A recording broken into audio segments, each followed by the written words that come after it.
Hi there, I'm Lisa Doyle with Rockcliff Realtors, and welcome to our How's the Market update. Today is Friday, August 12th, and I wanted to bring in our manager, Harry Murray. Thank you for joining us. You're welcome. We always give you statistics, as you know, as far as what's changing in the market, what trends we're seeing, what can we do to share information that will help you with your future plans and just help you with knowledge about our community. And so I wanted to ask Harry to give us a little update on what he's seeing in our market right now. And as you all know, we work the greater East Bay, which is the 680, the 580, and the clip of the 24, basically the East Bay market. So what I have is some data, and one of the questions that we get asked, and I've probably been asked 10 times in the last couple of weeks, is what's going on with the distressed market in our area, and how is that impacting the pricing in our area, and what do we see in the future? So what I wanted to do is I'll share a little bit of data, and I so much appreciate you joining us, Harry. Okay. Yeah. You're welcome. I'll share a little bit of data, and then I want you to tell them a little bit about the meeting that you just recently attended and some of the information that you gained. Sure. Yeah. All right. So why don't you share, the meeting was, what was the basic meeting about, and where was it located? We were over in Solano County, and it was a two-day course. Okay. For, they call it CDPE, which is Certified Distressed Property Experts. Okay. And so we went through that class, very informative as to what will be taking place really in the near future.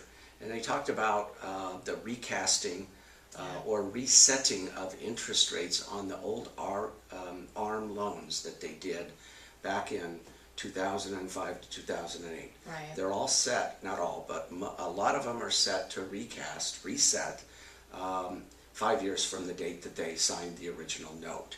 And some of those are coming up right away. They talked about a lot of them coming up to recast in the latter part of third quarter of this year and the fourth quarter of this year. Okay.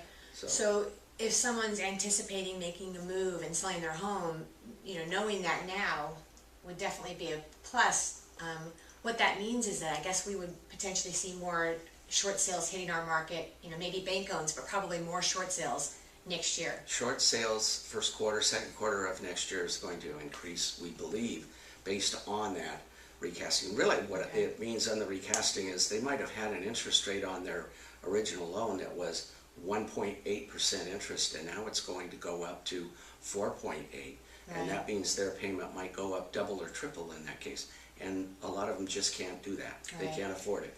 So they're going to look at, what do? We're distressed, and the value of the property is less in many cases than the balance of the mortgage, and thus we have short sale opportunities. So short sales become a good option for those people. And according to this class, again, that the short sales offer a lot of relief to the property owner that a foreclosure does not. Right. Foreclosure has major impact on a lot of things, credit scores, but many other things as well. Well, and what we've noticed is we've seen that trend in the last 2 years in our area. We do a lot of short sales, of course, in the market that we work, and we've noticed that the bank-owned, what used to be bank-owned 2 years ago, if there were 20 bank-owns on the market, there might be 1 or 2 short sales, and today it's completely switched. It is. For every 20 short sales, there may be 1 or 2 bank-owned, which is, it's actually it's a very strong plus that we're seeing, that short sales keep the properties, they hold value better than a bank-owned typically. They do. They'll be maintained better. It's better for the community. But I wanted to share one of the numbers that Harry and I were running that I thought would be great to share, is something that will be helpful for anyone that's anticipating selling now versus maybe waiting till next year. Right. Is our statistics for our short sales have actually come way down in the last 6 months. We've got data here that from December of last year to today, so the first 8 months of the year, and we're significantly less numbers of short sales. Like for instance, in San Ramon, 3 or 4 months ago, 39 to 40% of all the homes sold were short sales. This last month, only 22%. So, and we've got, Pleasanton gone from 25% down to 15%. Right. And so, and across the board, all of the cities in our market, Blackhawk, Danville, same thing.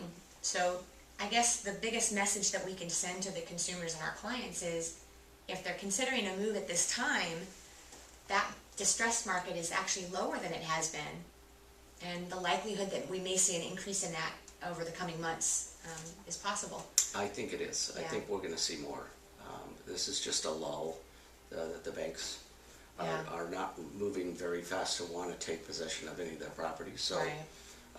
I think that it's a great opportunity for people to negotiate with the banks Yeah. and negotiate a short sale. So the banks don't want it. They don't want the inventory. They got a lot of it now, and there's they'd a lot rather of not. squatters that are in there, and their expenses to get the property back in a condition to sell and get the people out of the house, the squatters out of the house. It's enormous. So they're looking strongly towards short sales and want to cooperate with the homeowner. That's good.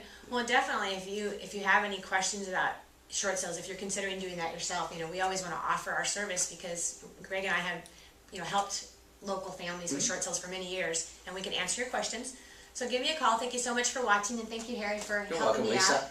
out. Give me a call anytime direct on my cell phone, which is 925-890-7443, and I'll talk to you next week.